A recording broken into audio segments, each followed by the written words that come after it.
Noong Agosto 2023, naging magkatuwang kami ni Brother Jiang Hang sa pangangasiwa sa gawain ng Ebanghelyo ng ilang iglesia. Sa umpisa, tuwing may mga issue sa gawain, kusa akong nakikipag-usap at kumukonsulta kay Jiang Hang tungkol sa mga usapin. May pagpapahalaga sa pasanin si Jiang Hang para sa mga tungkulin niya. At lumalapit sa akin para talakayin ang mga issue at paglihis sa gawain namin. Nagmumungkahi rin siya ng mga landas at solusyon para lutasin ang mga ito at nagagawa kong tanggapin at isagawa ang mga suhestyon niya. Kalaunan, napansin ko na walang mga kasanayan si Jiang Hang sa paglutas ng mga issue at pagsulat ng mga liham ng pakikipag-ugnayan. At naisip ko sa sarili ko, bago pa lang si Jiang Hang sa tungkulin niya. Kaya normal lang na wala pa siyang mga kasanayan. Kailangan kong tratuhin ng tama ang mga pagkukulang niya at tulungan siya sa pamamagitan ng mas higit na pakikipagbahaginan. Tinulungan ko siyang rebisahin at pagbutihin ang mga liham niya. At palagi ko rin pinapalakas ang loob niya. Pero makalipas ang ilang panahon, nakita ko na may ilang problema pa rin si Jiang Hang sa pagsusulat ng mga liham ng pakikipag-ugnayan. At di namamalayang sinimulan kong maliitin at hamakin siya. Dagdag pa, karamihan sa mga solusyon ko sa mga problema at mga tugon sa liham ay kalimitang tinatanggap ng pamunuan. Unti-unting bumuti ang mga issue at paglihis sa gawain ng Ebanghelyo. At may ilang positibong resulta sa gawain namin. Dahil dito, namuhay ako sa kalagayan ng paghanga sa sarili at naniwala na may kaunti akong kapabilidad sa gawain. Unti-unti, huminto ako sa pagtuon sa paghingi o paghahanap ng mga suhestyon ni Jiang Hang sa mga tungkulin ko. Iniisip na hindi rin naman magbubunga ng anumang magandang payo kung tatanungin ko pa siya. At nasa huli, ay gagawin ko pa rin ang mga bagay-bagay ayon sa gusto ko. Pagkatapos niyon, sinimulan ko siyang diktahan kung paano solusyonan ang iba't ibang problema at kung paano pangasiwaan ang iba't ibang liham. At pinuna ko pa siya ng may paghamak. Sinasabi na masyadong makitid ang pagtingin niya sa mga issue at na nagbibigay lang siya ng mga paimbabaw na solusyon. Sa paglipas ng panahon, medyo nalimitahan si Jiang Hang dahil sa akin. Naalala ko minsan, pinagsulat ko siya ng isang liham ng pakikipag-ugnayan at ibinahagi ko sa kanya ang proseso ng pag-iisip ko kung paano ito dapat isulat. Pagkatapos, nalaman ko na hindi niya ito isinulat ayon sa mga ideya ko at nagalit ako. Iniisip ko sa sarili ko, sinabi ko na sa iyo kung paano lutasin ang problemang ito at ang mga ideya at plano na iminungkahi ko ay napatunayan ng epektibo sa pamamagitan ng pagsasagawa. Hindi man lang nakakalutas ng problema ang isinulat mo. Kaya, tinanong ko siya sa tonong ng aakusa. Bakit hindi mo ito isinulat tulad ng sinabi ko? Hindi na aayos ang ugat ng problema sa paraan ng pagsulat mo rito at hindi nito malulutas ang problema. Sumagot si Jiang Hang. Gusto kong isulat ito ayon sa mga proseso ng pag-iisip mo. Pero sinubukan ko ito ng ilang beses at hindi ko ito maisulat ng maayos. Kaya isinulat ko na lang ito batay sa pagkaunawa ko. Gusto kong patuloy na punahin siya. Pero bigla kong napagtanto na nagsasalita ako dahil sa pagkamainiti ng ulo. Kaya tumigil ako. Sa isa pang pagkakataon, iniabot sa akin ni Jianghang ang isang liham ng pakikipag-ugnayan na isinulat niya. Napansin ko na may ilang problema rito. At nang hindi namamalayan, muli akong nakaramdam ng paghamak sa kanya. Sinabihan ko siya sa tonong may paninisi. Tingnan mo ito. Masyadong makitid ang pagtingin mo sa isyong ito. Sa bahagi namang ito, hindi umabot sa punto ang pagbabahagi mo. At hindi nito malulutas ang problema. Matapos kong sabihin ito, yumuko si Jianghang at hindi umimik.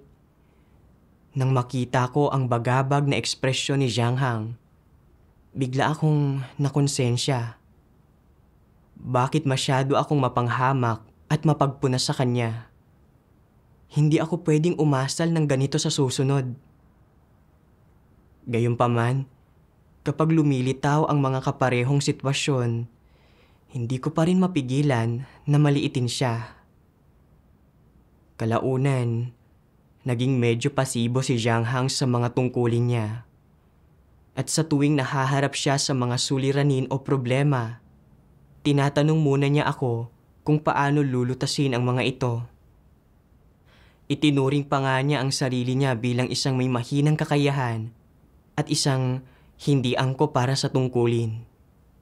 At ginusto niyang magbitiw. Nang makita ko si Jianghang sa ganitong kalagayan, napagtanto ko na ako ang dahilan kung bakit siya nalimitahan at nagdulot ako ng pinsala sa kanya. At noon ko hinanap ang katotohanan para pagnilayan ang sarili ko. Sa gitna ng isa sa mga devosyonal ko, nakita ko ang 2 sipi ng mga salita ng Diyos. Maraming tao ang nakikita kong lumalaki ang ulo kapag nagpapakita sila ng talento sa kanilang tungkulin. Kapag nagpapakita sila ng ilang abilidad, iniisip nilang sila ay talagang kahanga-hanga at pagkatapos ay namumuhay sila sa mga abilidad na ito at hindi na pagbubutihin pa ang sarili. Hindi sila nakikinig sa iba anuman ang sabihin ng mga ito. Iniisip na ang maliliit na bagay na ito na taglay nila ay ang katotohanan at sila ang pinakamataas. Anong disposisyon ito? Ito ay isang mapagmataas na disposisyon. Kulang na kulang sila sa katwiran. Magagawa ba ng isang tao ng maayos ang kanyang tungkulin kapag siya ay may mapagmataas na disposisyon? Magagawa ba niyang magpasakop sa Diyos at sundin ang Diyos hanggang sa wakas?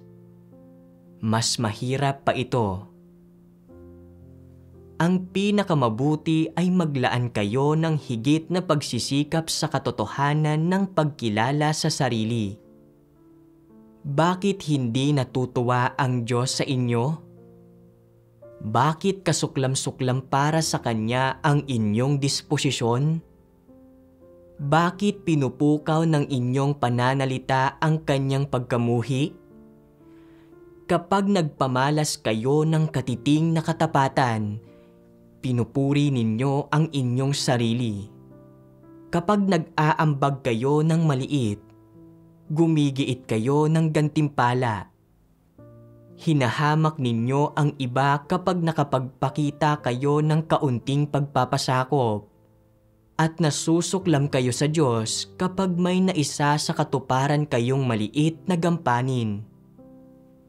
Mayroon bang anumang kapuri-puri sa inyong mga salita at kilos? Yaong mga gumagawa ng kanilang tungkulin at yaong mga hindi. Yaong mga namumuno at yaong mga sumusunod. Yaong mga nagpapatuloy sa Diyos at yaong mga hindi. Yaong mga nagbibigay ng donasyon at yaong mga hindi. Yaong mga nangangaral at yaong mga tumatanggap sa salita at iba pa. Lahat ng taong iyon ay pinupuri ang kanilang sarili. Hindi ba ito nakakatawa sa inyo? Lubos na nababatid na naniniwala kayo sa Diyos. Magkagayunman ay hindi kayo nagiging kaayon sa Diyos. Lubos na nababatid na hindi kayo karapat-dapat. Patuloy pa rin kayong nagyayabang. Hindi ba ninyo nadarama na lumala na ang inyong katwiran kaya wala na kayong kontrol sa sarili? Inilantad ng mga salita ng Diyos ang mismong kalagayan ko. Inakala ko na mayroon akong malalim na pagkaunawa sa mga issue at na malinaw akong nakakapagsulat ng mga liham ng pakikipag-ugnayan at madalas akong nakakatanggap ng pagsang-ayon mula sa pamunuan na dahilan para tumaas ang tingin ko sa sarili ko. Kaya, nang makita ko na may maraming problema sa mga liham ni Jiang Hang, nakaramdam ako ng matinding pangmamaliit sa kanya. Nang hindi niya isinulat ang mga liham ng pakikipag-ugnayan ayon sa proseso ko ng pag-iisip, hindi ko tinanong kung bakit. Bagkus ay pinuna at pinagsabihan ko lang siya. Iginigiit na isulat niya ito ayon sa gusto ko. Dahil palagi ko siyang pinupuna at pinagsasabihan, nalimitahan ko siya. Natakot siya na magpahayag ng mga opinyon niya at naging pasibo siya sa mga tungkulin niya. Itinuring pa nga niya ang sarili niya bilang isang walang kakayahan na gawin ang tungkuling ito. Ang totoo, maraming taon nang ipinapangaral ni Jiang Hang ang ebanghelyo at mayroon siyang karanasan sa gawain ng pagsusubaybay at paggabay. Pero dahil nalimitahan ko siya, hindi nagamit ang mga kasalukuyan niyang kalakasan. Nakita ko, naganap akong nawalan ng katwiran dahil sa kayabangan ko at na nililimitahan at pinipinsala ko lang ang iba. Paanong masasabi na ginagawa ko ang tungkulin ko? Malinaw na ito ay paggawa ng masama. Naalala ko ang ilang taong nakalipas noong ginagawa ko ang mga tungkulin ko bilang leader ng iglesia. At nakita ko na nagbubunga ng ilang resulta ang gawain ko. Minaliit ko ang mga katrabaho ko. Pakiramdam ko palagi ay mas mahusay ang kakayahan ko at na ang mga pananaw ko ang pinakawasto. Pakiramdam ko, ito man ay usapin ng pagpili o paggamit ng mga tao, pagsasaayos ng gawain, o pangangasiwa ng mga gawain, dapat makinig lang ang lahat sa akin. Hindi ko pinahintulutan ang sino man na maglahad ng mga naiibang opinyon.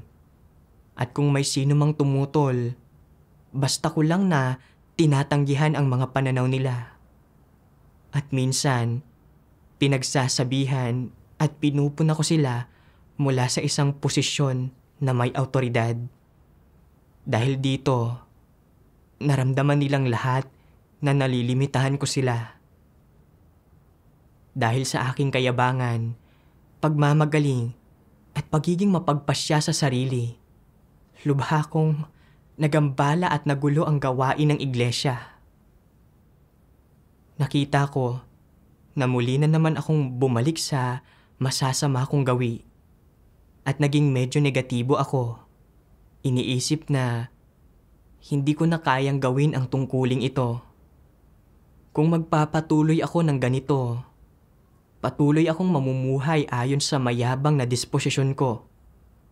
Hindi lang nito mapipinsala si Jiang Hang, kundi magagambala at magugulo nito ang gawain. Nalulugmok ako sa pagkanegatibo at maling pagkaunawa at naging medyo pasibo ako sa mga tungkulin ko. Kalaunan, napagtanto ko na mali ang kalagayan ko, kaya sadya kong hinanap ang layunin ng Diyos. Naisip ko ang isang sipi ng mga salita ng Diyos. Bakit pinamamatnugutan ng Diyos ang lahat ng mga bagay na ito? Hindi ito para ilantad kung sino ka o upang ibunyag at itiwalag ka. Ang pagbubunyag sa iyo ay hindi ang panghuling layon. Ang layon ay gawin kang perpekto at iligtas ka. Paano ka ginagawang perpekto ng Diyos? At paano kanya inililigtas? Nagsisimula siya sa pamamagitan ng pagpapabatid sa iyo ng iyong sariling tiwaling disposisyon at sa pamamagitan ng pagpapaalam sa iyo ng iyong kalikasang diwa, ng iyong mga pagkukulang at kung ano ang wala sa iyo. Tanging sa pag-alam sa mga bagay na ito at pagkakaroon ng pagkaunawa sa mga ito mo lamang makakayanang hangarin ang katotohanan at unti-unting maiwaksi ang iyong tiwaling disposisyon. Ito ang Diyos na nagkakaloob sa iyo ng pagkakataon. Ito ang awa ng Diyos. Dapat alam mong samantalahin ang pagkakataong ito.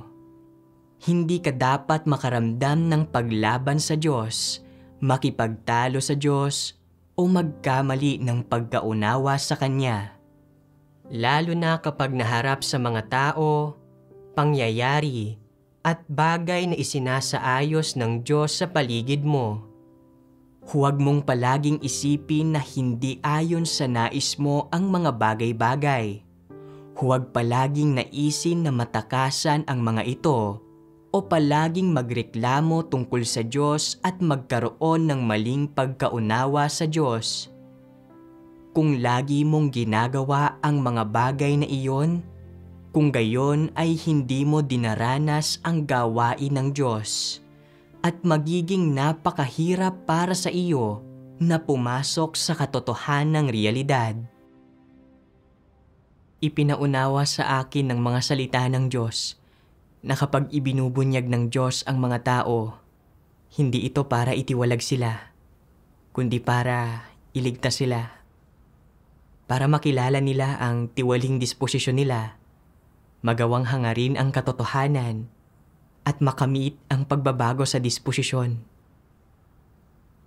Nakita ko kung gaano talaga katindi ang kakapusan ng tayog ko, at na nang ibinunyag ako, hindi ko aktibong hinanap ang katotohanan para lutasin ang tiwaling disposisyon ko.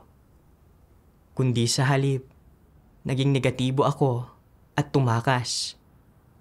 Hindi ito ang pag-uugali ng isang taong naghahangad sa katotohanan. Kaya, nagdasal ako sa Diyos. O Diyos, lubha akong ginawang tiwali ni Satanas. Nang magsimulang magbunga ng mga resulta ang gawain ko, itinuring ko ang sarili ko na nakahihigit, nagiging mayabang at palalo, at hinahamak at pinupuna ko ang katuwang kong brother. Nililimitahan at pinipinsala siya. O Diyos, ayaw kong mamuhay ayon sa mayabang na disposisyon ko. Pakiusap, iligtas mo ako, at tulungan ako na magkaroon ng tunay na pagkaunawa sa mayabang at palalo kong kalikasan para magawa kong kapuutan ang sarili ko at hangarin ang pagbabago sa disposisyon. Pagkatapos, nabasa ko ang isang sipi ng mga salita ng Diyos na direktang tumugon sa kalagayan ko. Sabi ng makapangyarihang Diyos, pagmamataas ang ugat ng tiwaling disposisyon ng tao. Kapag mas mapagmataas ang mga tao, mas hindi sila makatwiran. At kapag mas hindi sila makatwiran, mas malamang na lumaban sila sa Diyos. Gaano kaseryoso ang problemang ito?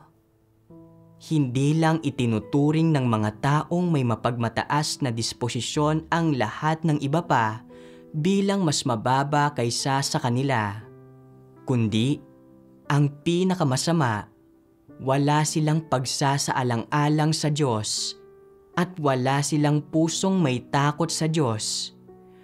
Bagamat maaaring mukhang nananampalataya sa Diyos ang mga tao at sinusunod siya, ni hindi nila siya itinuturing na Diyos. Pakiramdam nila palagi ay taglay nila ang katotohanan at napakataas ng tingin nila sa kanilang sarili. Ito ang diwa at ugat ng mapagmataas na disposisyon at nagmumula ito kay Satanas. Kaya, kailangang malutas ang problema ng pagmamataas. Ang pakiramdam na mas magaling ang isang tao kaysa sa iba, maliit na bagay iyan. Ang kritikal na issue ay nakakapigil sa isang tao ang kanyang mapagmataas na disposisyon na magpasakop sa Diyos, sa kanyang kataas-taasang kapangyarihan at sa kanyang mga pagsasaayos. Laging hilig ng ganitong tao na makipagpaligsahan sa Diyos para sa kapangyarihan at kontrolin ang iba. Ang ganitong tao ay walang may takot sa Diyos na puso ni katiting, ni hindi niya mahal ang Diyos o nagpapasakop sa Kanya. Ang mga taong mapagmataas at palalo, lalo na iyong mga nawalan na ng katwiran sa sobrang mapagmataas, ay hindi kayang magpasakop sa Diyos sa kanilang pananampalataya sa Kanya. At sarili pa nga nila ang kanilang itinataas at pinatototohanan. Ang gayong mga tao ang pinakalumalaban sa Diyos at talagang hindi nagtataglay ng may takot sa Diyos na puso. Kung nais ng mga tao na magkaroon ng may takot sa Diyos na puso, kailangan muna nilang lutasin ang mapagmataas nilang disposisyon. Habang mas masinsinan mong nilulutas ang mapagmataas mong disposisyon, mas lalong magkakaroon ka ng may takot sa Diyos na puso at saka ka lang makakapagpasakop sa Kanya at makakapagtamo ng katotohanan at makikilala siya. Ang mga nagkakamit lamang ng katotohanan ang siyang tunay na tao. Ipinaunawa sa akin ng paglalantad ng mga salita ng Diyos na kapag namumuhay ang mga tao ayon sa mayabang na kalikasan nila, nang hindi dumaranas ng paghatol at pagkastigo ng Diyos, hindi nagbabago ang disposisyon nila. At sa anumang sandali, gagawa sila ng kasamaan at lalabanan nila ang Diyos. Hindi ba't umaasal ako ng ganoon? Nagawa kong lutasin ang ilang problema at medyo mas mahusay kaysa sa iba ang mga kasanayan ko sa pagsusulat. Kaya itinuring ko ang sarili ko na nakahihigit at palagi kong minamaliit si Zhang Hang. Ito man ay isang usapin ng paglutas ng mga problema o pagtalakay sa gawain. Bihira akong humingi ng opinyon ni Zhang Hang. At kahit nagawin ko iyon, formalidad lang ito. Palagi akong kumikilos ng nakahihigit at nagbibigay ng mga utos sa kanya.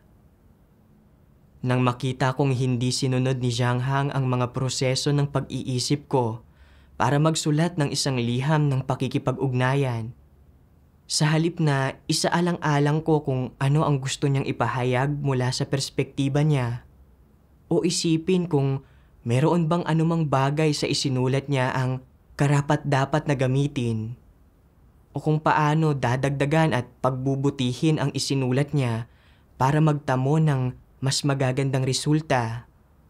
Diretsahan ko lang na tinanggihan ang mga ideya niya at pinuna at pinagsabihan ko siya. Pinipilit siyang isulat ang liham gaya ng iniutos ko sa kanya.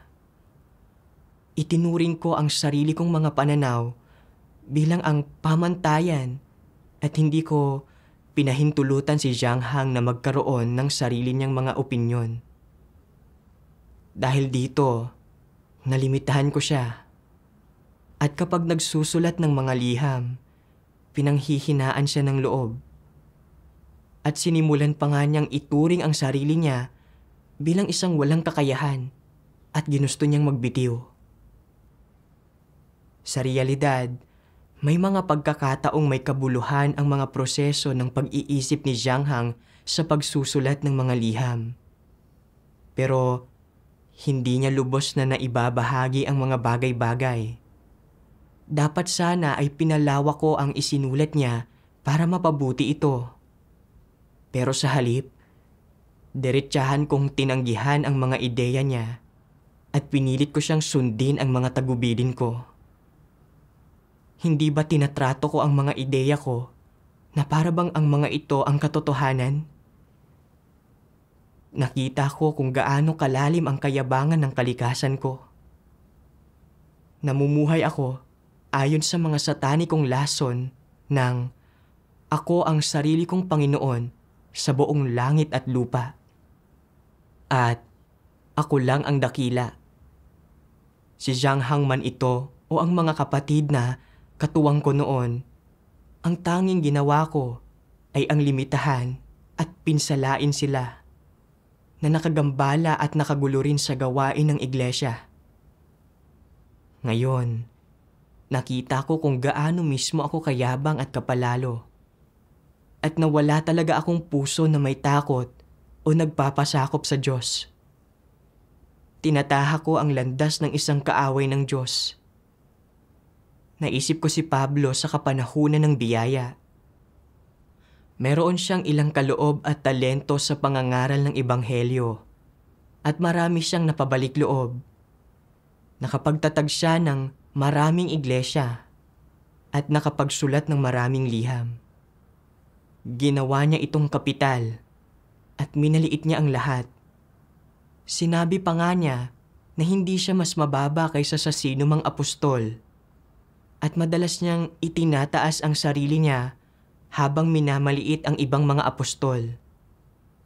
Naging sobrang mayabang siya na hayagan niyang pinatotohanan na para sa kanya, ang mabuhay ay Kristo. Sinalungat nito ang disposisyon ng Diyos at isinumpa at pinarusahan siya ng Diyos. Hindi ba't umasal ako katulad ni Pablo? Natakot ako sa pagkakatantong ito. Kung hindi ako magsisisi at maghahangad ng pagbabago sa disposisyon, magiging katulad ng kay Pablo ang kalalabasan ko at itataboy at ititiwalag ako ng Diyos. Kalaunan, nagbukas loob ako kay Zhang Hang tungkol sa kalagayan ko at humingi ako ng tawad sa kanya. At nagbukas loob din siya tungkol sa kalagayan niya.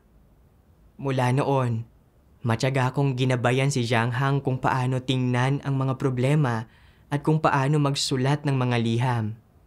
At minsan, kapag nahihirapan siyang magsulat ng maayos, tinutulungan ko siyang pagbutihin ang kanyang mga draft. Sa pagsasagawa ng ganito, mas napayapa at napanatag ang puso ko. Habang mas nagninilay-nilay pa ako, napagtanto ko na ang isa pang dahilan ng kayabangan ko ay na itinuring ko bilang kapital ang mga kaloob at talento ko. Nabasa ko na sinasabi ng mga salita ng Diyos. Nang likhain ng Diyos ang tao, binigyan niya ng iba't ibang espesyalidad ang iba't ibang uri ng tao. Ang ilang tao ay magaling sa panitikan. Ang ilang tao ay magaling sa medisina. Ang ilang tao ay magaling sa pag-aaral ng mga kasanayan. Ang ilang tao ay magaling sa siyentipikong pananaliksik at iba pa.